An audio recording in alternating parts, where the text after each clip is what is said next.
we have Randy Hatfield, who's going to talk about Measure F.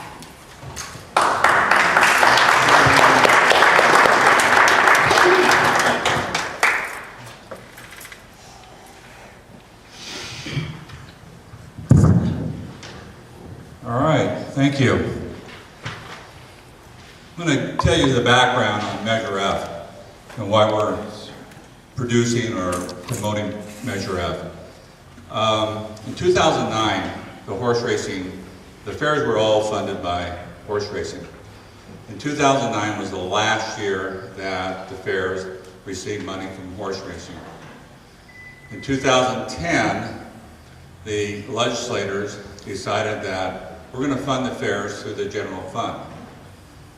And give the fairs across the board $30 million a year. It didn't have to go through any budget review or anything of that nature. Our CEO of Bushman Fairs said, it's kind of like jumping out of a fiery building into a sinking ship. Well, the following year, 2011, the boat sank. The money was gone. There was no notice, there was no indication that these funds were going to be taken away from us. For our fair, it meant $200,000. That's 1/3 of our budget. In 2011, November of 2011, we went to a manager's meeting. I went to a fair manager's meeting, and all the fair managers are in a room like this, and the department secretary of Ag came to us and said to us, we're really happy about the fairs, we support the fairs and so forth, but we don't have any money for you. But we do have money to help close you. We call it the funeral fund. Right at that point, I came home, sat down with my fair board and said, we have to do this on our own. We're not going to get any help from Sacramento. None. Their plan in 2013, or actually 2012, the governor asked the Department of Food and Ag to get together with a group of people, fair managers and so forth, to come up with a solution, a plan for the fairs so they can have a model to go on in the future. It ended up, by the time it was over, from 20 people to 130 people on that plan, in that group. We have never seen the plan. We've asked for it. It is somewhere on his desk. There is no plan. Unfortunately, there was a lot of fairs like ourselves in the rural communities that were waiting for some guidance, some direction, some leadership. And unfortunately, it never happened. Again, like I said, came home, talked to the fair board and said we have to do it on our own. How can we recap $200,000 a year? We can't have enough bake sales. We can't do enough grants to make up on a yearly basis $200,000. Luckily, the fair board, over the previous years, raised enough money and put away enough money to put in the bank to make sure the fair survives. We didn't realize it was going to be for this. We have enough money in the bank to carry ourselves through 2016. After 2016, we're out of money, and the fairgrounds will close. We wanted to make sure and be proactive and try to come up with a solution now and not wait until the last minute. Our solution was to come up with a revenue source that would keep our fair going for the next 2 to 3 decades. Measure F. We didn't want a property tax. That was one thing that was in our discussions, was not going to be an option. We didn't want a tax that was going to continue to be on forever, that wouldn't drop off. So we came up with a tax, a 0.25% sales tax for a period of 7 years. After the 7 years, it drops off. During that time, it brings in $3.5 million. In addition to the sales tax, we created a new board, or a new district. We went through the LAFCO process, because we wanted to make sure two things: that we had local control by people who are voted in by you people, because they're coming up for an election as well on this coming election. Secondly, we wanted to make sure that the money was dedicated to the fair. That's 2/3 vote. We could have went for a 50+1, or a simple majority, but there would be no guarantee that that funds would come to the fair. We wanted to make sure those funds came to the fair.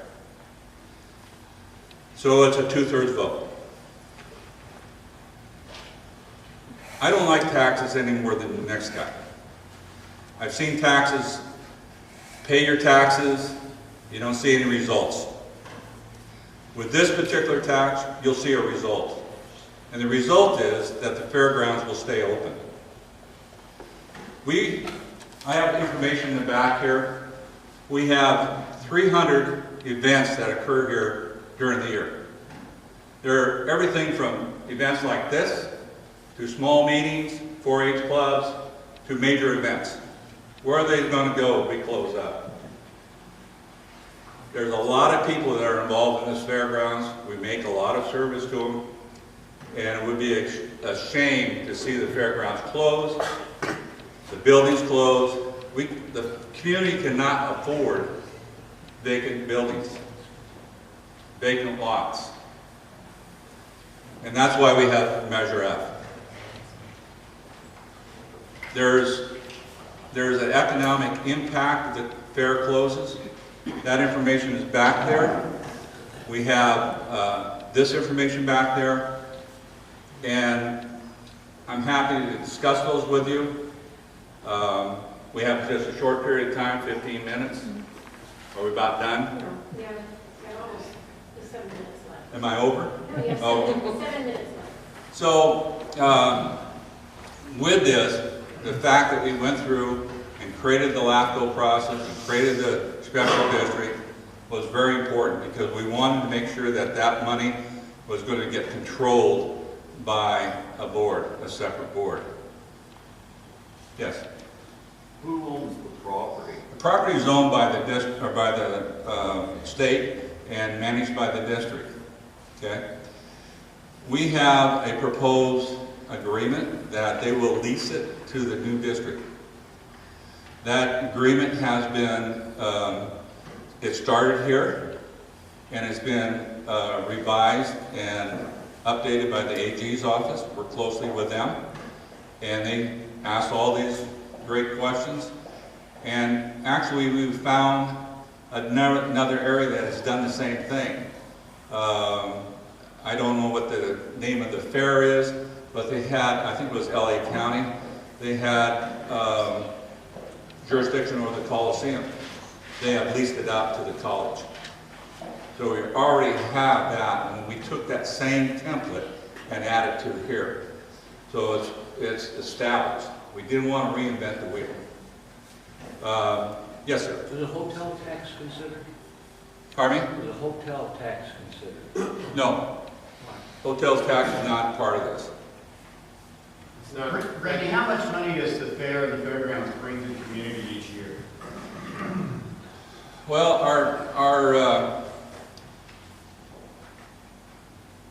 we have about $4 million impact in the community right now, based on the usage and the spending that we create here. Just did a little thing the other day that showed that for the 4 days of fair, the food vendors out here, a lot of them, most of them are nonprofits or locals, they generated $100,000 gross of income for themselves. A lot of that stays here in this community. They create jobs. They go out and spend it. That's part of that $4 million spending. Indirectly, we create 35 jobs a year because of activities that occur at this fairgrounds. Bob? Randy, the gentleman asked why a hotel tax wasn't considered. Oh, I'm sorry. And it wasn't considered because a district like the one that would take over the fair is not entitled to have such a tax. The authority for that comes down from the state, and only cities and counties can have that type of tax.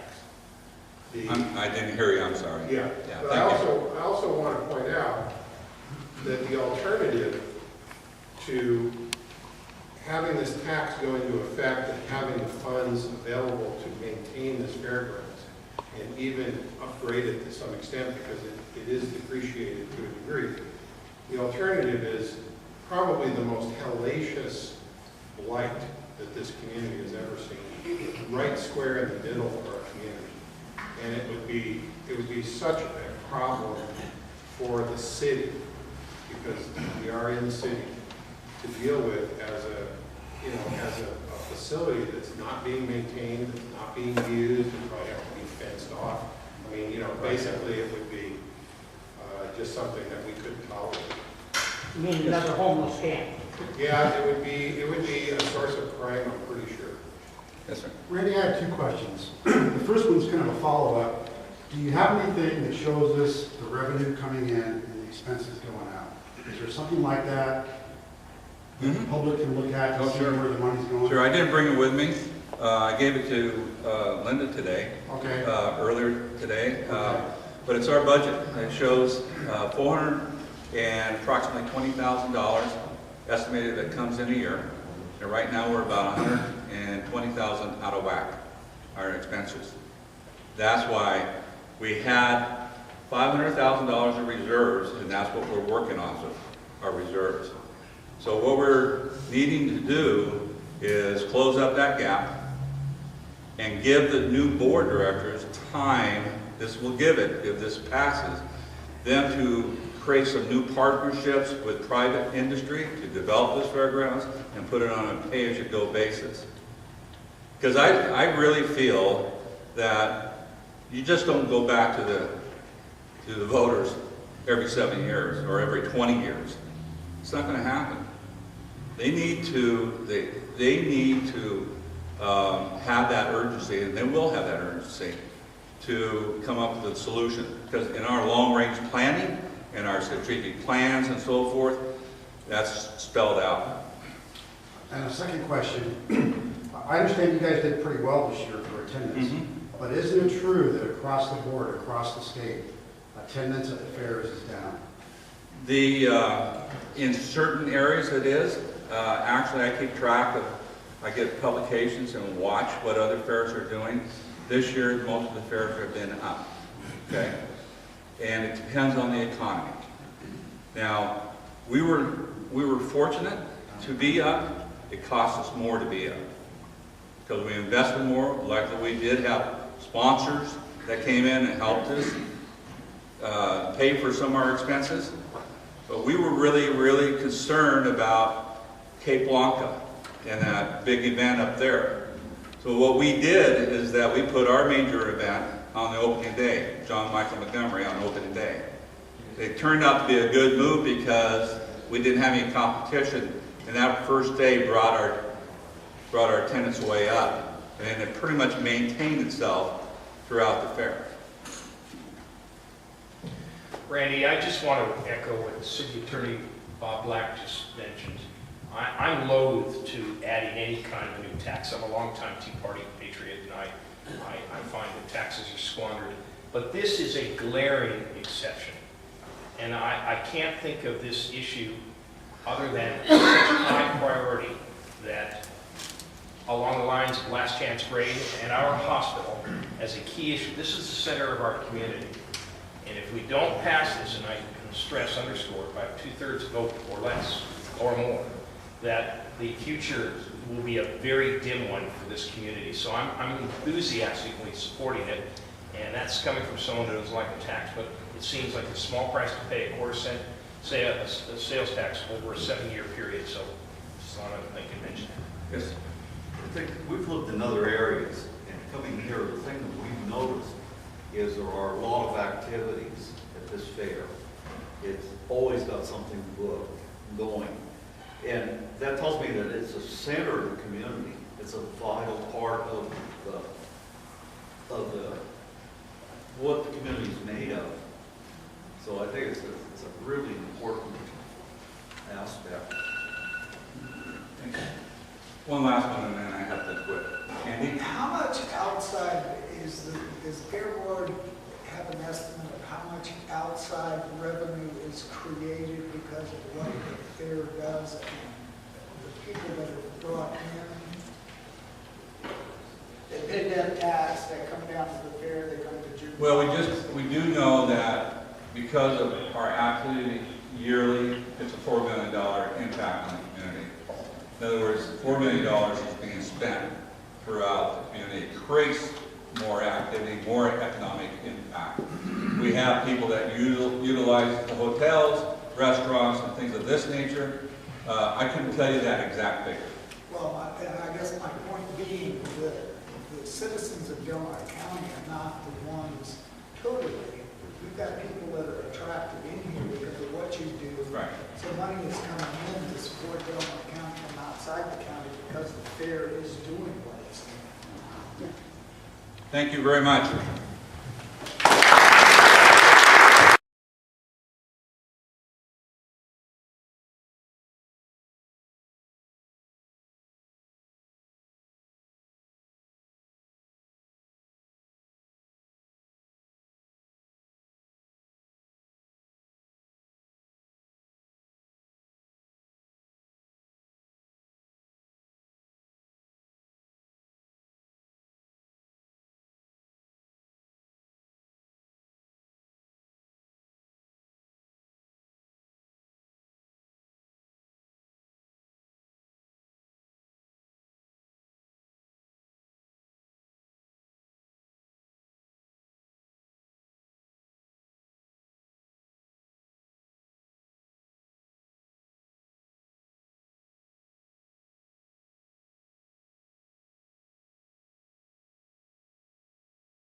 If I could get the two judge candidates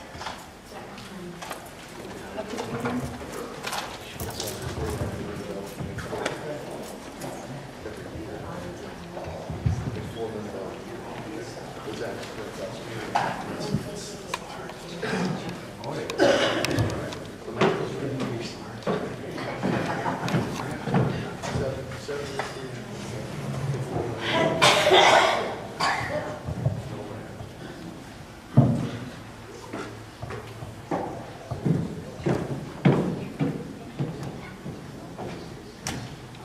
Thank you. Go ahead and take it.